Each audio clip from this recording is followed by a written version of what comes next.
What is up, guys? Welcome back to another video. As you can see, we are in a very different place from where I usually record videos, and that's because we're still trying to keep this car a secret.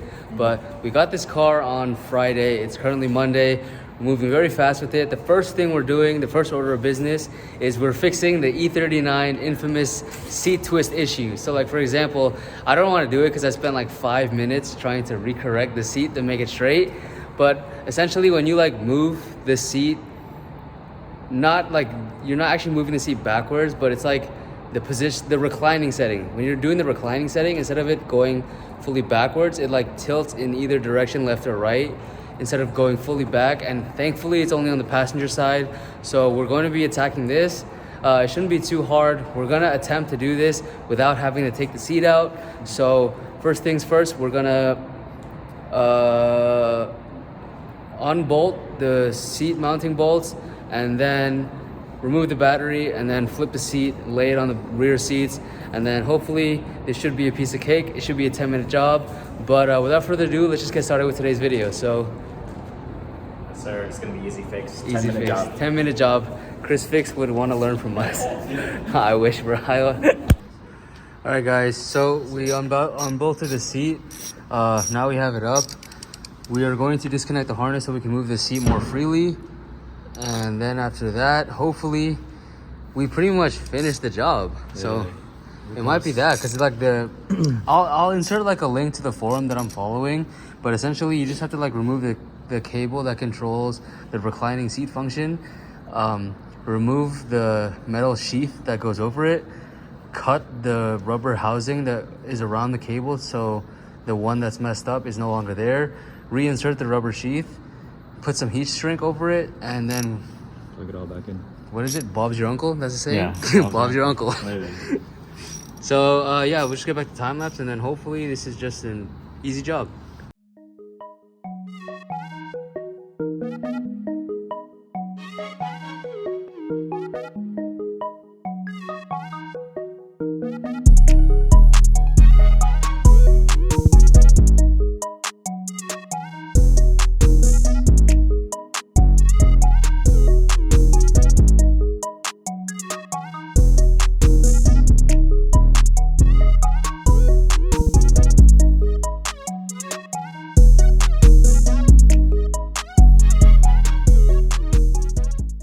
Alright guys, so we ended up taking out the seat. We got the first motor wire out. I don't actually, oh, it's over here. So if I can get this out. So as you can, ow, it's hot. So as you can see, I put the, we already finished the whole assembly. So the heat shielding is on the metal sheath as well as where I cut.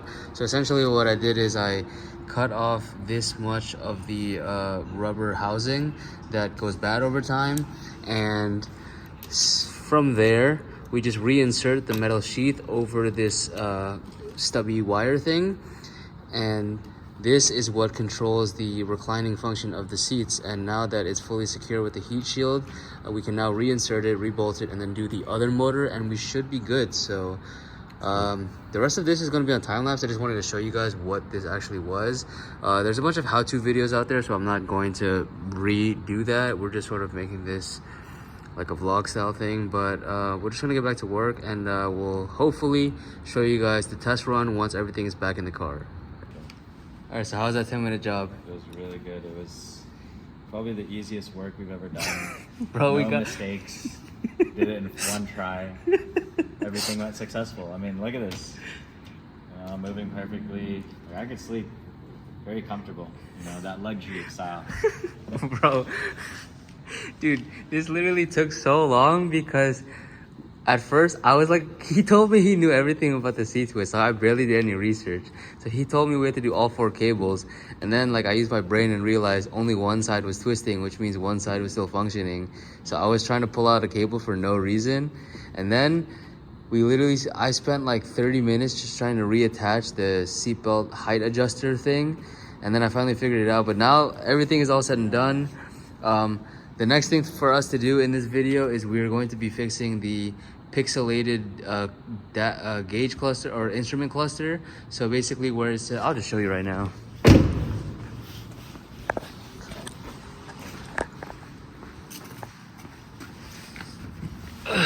So basically,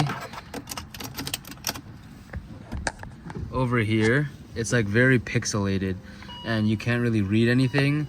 So they make a kit where you just have to replace like the whatever's behind the LCD screen, and once it comes in, I already ordered it. Once it comes in, I'm just gonna take out the cluster, replace it really quick, and then we should be good to go. But so far we've tackled the two most annoying inconveniences in this car, which is the gauge cluster pixels and the freaking seat twist. But all right guys, I have work tomorrow and it's midnight right now, so we both gotta get home. But we'll catch you guys when the LCD fix kit comes in. So all right guys, so we got the E39 at home. We just washed it. The pixel for the bottom of the dash is finally here, so we're gonna take out the instrument cluster.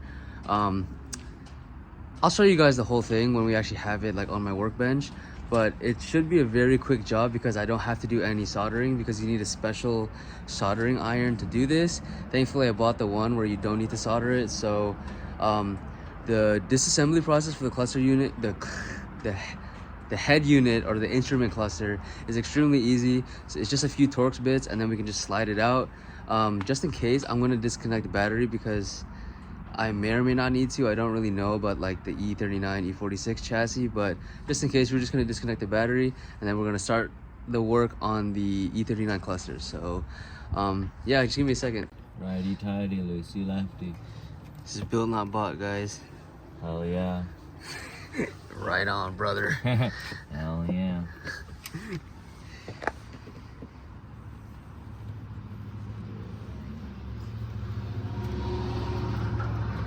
Easy peasy, no time lapse needed. Yep, 10-minute job, guys. Please don't. Yeah. Alright gang, all the screws are out. Is that? I think you just need to put your finger in and then tilt it forward.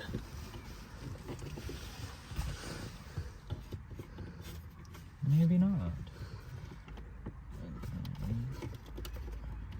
Oh. Yeah, we got it. Oh, dude. It's out. First time in 22 years this thing has been taken out. That's crazy. Alright, we're gonna pull it out, put it on my workbench, and then show you everything you need to do to fix a pixelated cluster, or like just that like thing at the bottom. But yeah.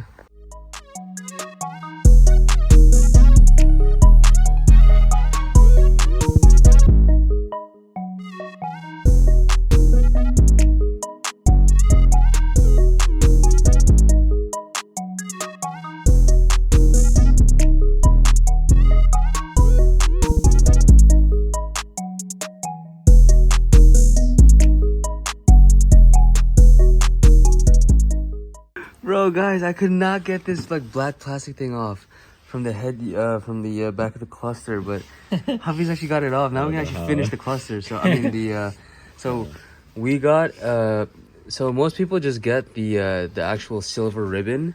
However, I got a new LCD plus the silver ribbon because I did not want to solder this at all.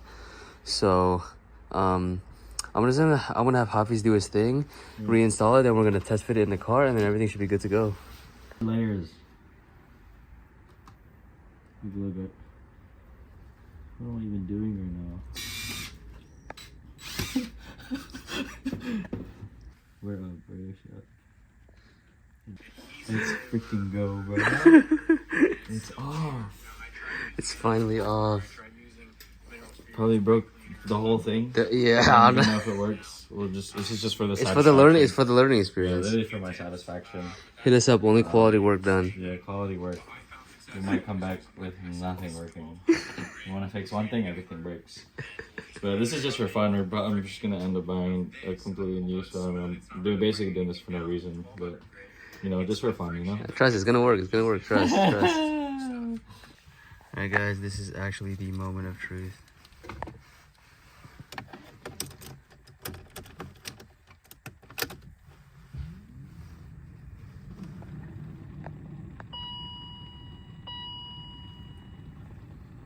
See anything.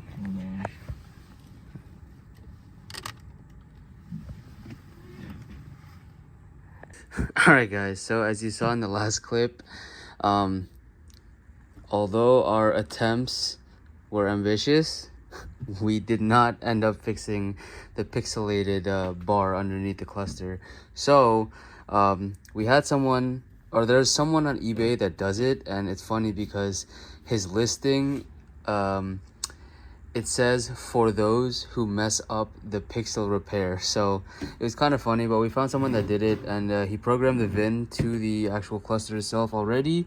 So in the listing it said it wasn't going to come with a cover, but I guess it did. So all I'm gonna do now is just switch this off with the one that I already have, and then hopefully we should be good to go. But yeah, I don't know if I'm gonna do this on time lapse because it'll be just like 2 minutes.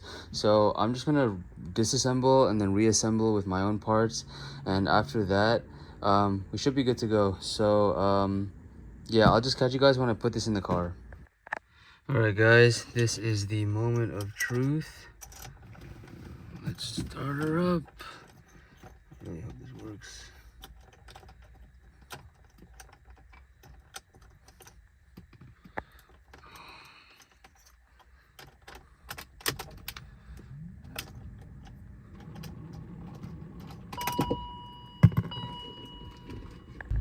All right guys, it actually worked. Well, I mean, I'm not surprised, a professional did this, but oh my god, it looks so good. Sorry I cut the clip in the last clip because I took apart the key to replace the battery and didn't realize the cluster came, so I had to hold the circuit board with the key to actually turn it on because the immobilizer is on the circuit board. But anyways, now that we've confirmed that it works officially, I'm going to take this apart again, put the cover back on, reinsert everything, and then that's pretty much it for today's video. But I will catch you guys when I do all that. All right guys, this is my first time seeing the cluster with the numbers. Look at that. I actually know how many miles there are in the car, you know. Look at that, man. I'll show you guys this too. This works. Actually, it's not really doing anything right now. But nah, it works, guys. Ezar's the GOAT. Yeah, the guy on eBay is the GOAT. The guy on eBay is the GOAT. we don't gotta talk too much about that, you know. First time for everything. We tried, but failed successfully. Who cares, bruh? It's fine, you know. Look at that end result. That's all that matters. Pretty good. All right guys, but that's pretty much it for today's video. We fixed a lot of the minor inconveniences, such as the seat twist. We now have a functioning cluster. We can tell how many miles we have, how many miles left in the gallon we have. But yeah, stay tuned for next video. Next video is very exciting. But yeah, without further ado, that's it. So Peace out, guys. don't forget to subscribe. Catch you guys in the next one.